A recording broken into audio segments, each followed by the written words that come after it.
En septembre 2021, j'ai créé mon association Un combat d'endo, qui est une association à but non lucratif qui lutte contre l'endométriose, qui est une maladie que souffrent à peu près 2 femmes sur 10 en France.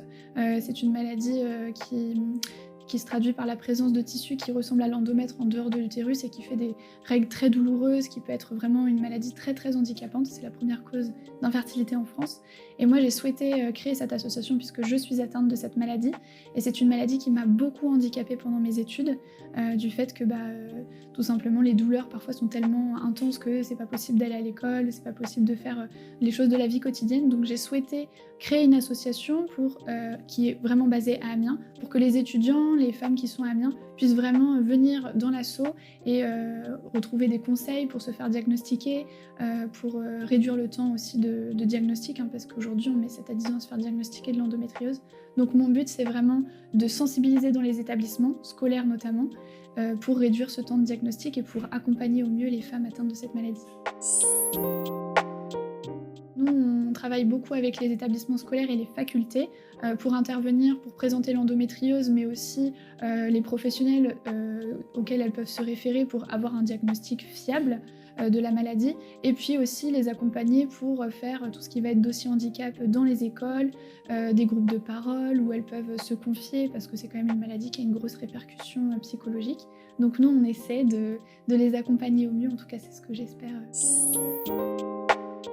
Alors j'ai découvert très tard que j'étais atteinte d'endométriose, c'était pendant mon année de médecine en 2019 où je savais déjà que je voulais être sage-femme, mais ça m'a encore plus encouragée là-dedans parce que même si nous on gère pas du tout le côté pathologique, on est quand même les premières personnes en contact avec parfois les jeunes filles qui vont avoir des règles douloureuses, qui vont avoir les premiers symptômes de rapports sexuels douloureux, et donc nous on va avoir ce rôle de leur dire ok, ça c'est pas normal, il faut que tu ailles faire tel examen, il faut que tu ailles peut-être consulter un gynécologue spécialisé dans l'endométriose. Donc oui, moi en tant que sage-femme ça me touche beaucoup parce que j'en vois beaucoup des femmes qui sont atteintes d'endo, même qui ont des désirs de grossesse ou parfois c'est compliqué, et j'aime beaucoup m'impliquer là-dedans ou même leur parler de mon association si ça peut les aider. Alors j'ai beaucoup réduit par rapport, quand j'étais en école d'infirmière, mon temps de travail avec l'association, parce que clairement je n'ai pas autant de temps qu'avant. Donc oui, ça impacte. Maintenant j'essaie quand même de garder des événements importants comme aller à la radio, tout ça. Je pense que c'est important que je continue d'avoir un lien avec les autres pour sensibiliser, même si j'ai moins de temps aujourd'hui avec mes études, mais ça me tient toujours autant à cœur.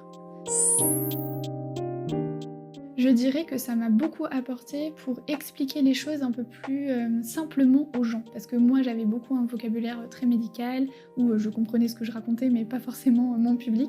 Et du coup, ça m'a amené à savoir expliquer tant aux autres qu'à mes patients comment on décrit une maladie en fait avec des mots simples, avec des symptômes simples.